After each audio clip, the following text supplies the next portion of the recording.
everyone, Merry Christmas and Happy New Year from me and my entire family. Today I just wanted to send a word of encouragement for those of you who are dealing with the loss of a loved one during this Christmas season. This year will be our 4th year celebrating the holidays without my sister. And the past 4 years has been a challenge, but it has been one that we've been able to overcome through God. I can say wholeheartedly that in time you will find yourself becoming stronger and able to kind of get back into the swing of things. It really took my faith, it really took my family to help me get through.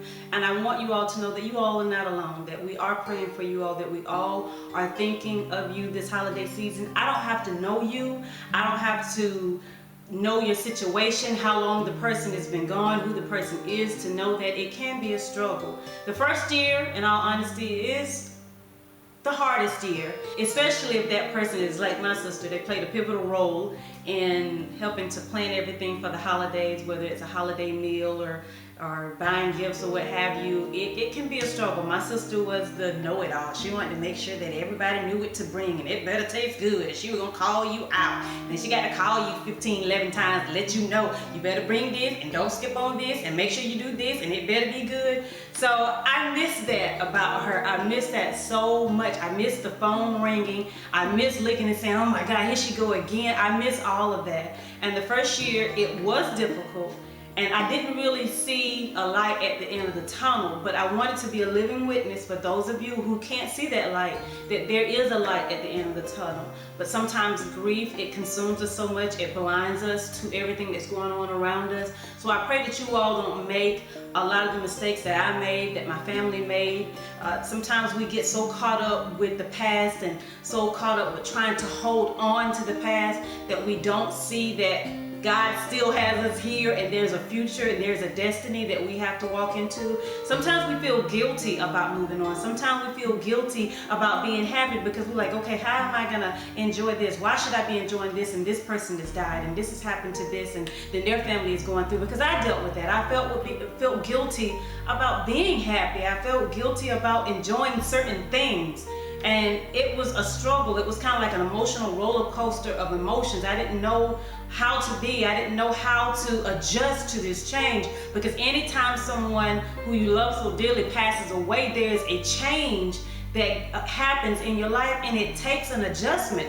And I didn't want to make that change. And I'm pretty sure some of you can agree with me. You don't want to make that change. You want things to be like it was before. You want God to just make this be a bad dream. Just let it go back. Rewind time. Time went by too quickly. You know, everything happened so fast. And you want things to be the way they were. And it doesn't work that way.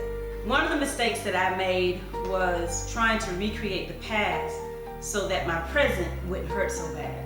If I could find ways to keep Tasha in a part of the present by recreating things as if she was still here, I felt like it wouldn't hurt so bad when actually it played the opposite. It had the opposite reaction on me. It hurt even worse. I had to make up in my mind, okay, God, I had her for 30 years. She was my little sister for 30 years. I loved her for 30 years. But now I need for you to show me how to move on. Death is not something that you get over. It's just something that you learn to deal with. It's an adjustment in your life that you have to make, and it's a process. There is no 12-step program to grief. Sometimes we get so caught up in our grief that we forget about the family that is around us. We forget about making memories. We forget about spending time. We forget about giving them the love that they need, because, you know, it's easy to get into that selfish grief where you don't think about anybody but you and your pain. But if you have a loved one or have a sister like I had, she was loved by so many, and those people hurt too, and they need you too. Families these days, they don't do like the old days, you know, back in the day where everybody came together and they supported each other and they checked in on you and everything.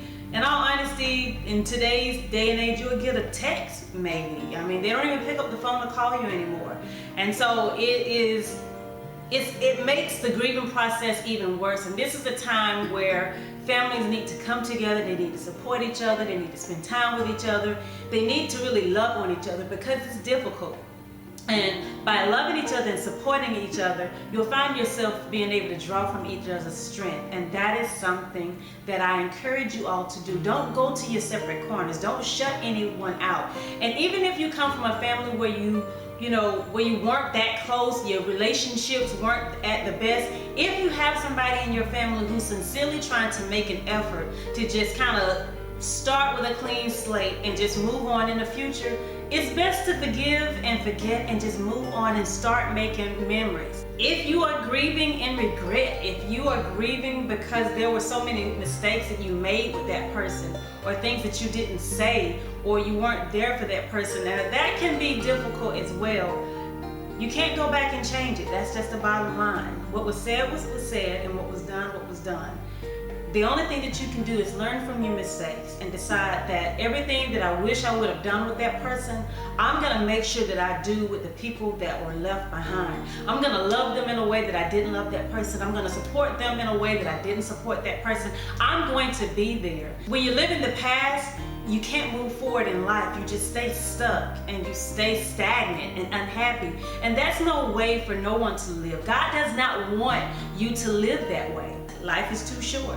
Whether you're here 100 years or 10 years, life is simply too short. And I choose to make the best of each and every moment. When I think about it, for a long time I felt guilty anytime something good happened because I didn't feel like I should be laughing or whatever. I felt like I, should be sad or whatever. And then I thought about it, I was like, man, Tasha's in the arms of God. And if God could open up the heavens where she could look down and talk to us, she'd be like, y'all gotta see this. I am happy. Don't worry about me. I am fine. I am fine. Look at all this. I am fine. I can see her saying that. Y'all go ahead and enjoy your little earthly blessings and everything, because when y'all get up here, y'all ain't seen nothing yet. So, I was like, okay, God, she's with you. She's good. You got her. So it's okay for me to be happy. Do I miss her every day? Every single day. I miss her every single day. But I know that she's good. She's good. And I thank God for that. And I thank God for the time that I did have with her. For those of you who are going through this holiday season, just know it's going to be okay. And things will get better.